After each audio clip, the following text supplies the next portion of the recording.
এভাবে যদি চিকেন রান্না করো তবে দুপুরে খাওয়ার জন্য চালটা কিন্তু একটু বেশি করে নিতে হবে। এটা কিন্তু কোনো ইউটিউব দেখে বা কোনো রেসিপি দেখে এই চিকেন রান্নাটা করছি না, সেটা কিন্তু আমি নিজের থেকে বানাচ্ছি। তো প্রথমে আমি দই দিয়ে আমি চিকেনটাকে মেখে আধা ঘন্টার মতন রেখে দিয়েছি। তারপর একটা পেস্ট তৈরি করবো, তার জন্য পেঁয়াজ, রসুন, আদা আর কাঁচা লঙ্কা দিয়ে একটা পেস্ট তৈরি করে নেব।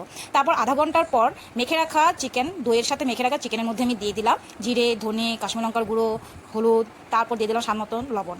তারপর আমি যে পেস্টটা তৈরি করেছি সেটা দিয়ে আবারও ভালো করে মেখে প্রায় 10 মিনিটের মতন রেখে দেবো। তারপর এদিকে দেখো আমি আলুগুলোকে লাল করে ভেজে নিয়ে নামিয়ে নিলাম। তারপর সেই তেলের মধ্যে আমি আগে থেকে পেঁয়াজ থেকে কুচি করে রেখেছিলাম, সেই পেঁয়াজ কুচিগুলোকে একেবারে লাল করে ভেজে নিতে হবে। তার মধ্যে এবার দিয়ে দিলাম দারচিনি, লং, এলাচ থেতো করে দিয়ে তেজপাতাও দিয়ে দিলাম। এবার মেখে রাখা চিকেনটা দিয়ে দিলাম। চিকেনের মধ্যে আমি কিন্তু একটা গোটা রসুন দিয়ে দিয়েছি, সেটা আমার খেতে খুব ভালো লাগে, তার জন্য আমি দিয়েছি। তারপর ভালো করে আমি কষিয়ে নেবো প্রায় 10 মিনিটের মতন। চিকেনটাকে ভালো করে কষিয়ে নিয়ে যে বাটিটাতে আমি মাংসটা মেখে রেখেছিলাম সেই বাটিটার মধ্যে জল দিয়ে বাটিটাকে ধুয়ে অল্প জল দিয়ে দিয়েছি। তো আমি এখানে অল্প জল দিয়ে দিয়েছি, কেন কি এই চিকেন রেসিপিটা গ্রেভি গ্রেভি খেতে কিন্তু খুবই ভালো লাগে। তারপর 10 মিনিট রান্না করার পর এখানে আমি চিকেন মশলা, গরম মশলা আর কস্তুরি মেথির পাতা দিয়ে আরও 1 মিনিটের মতন লো স্টিমে রান্নাটা করে এবার নামে নেবো। এই রেসিপিটা কিন্তু রুটি বা পুরি বা ভাত বা পোলাওর সাথে খেতে কিন্তু খুব দারুণ লাগে। তারপর আরও 1 মিনিটের মতন রেস্টে রেখে দিয়ে গরম গরম সার্ভ করে দেবো। Bye bye.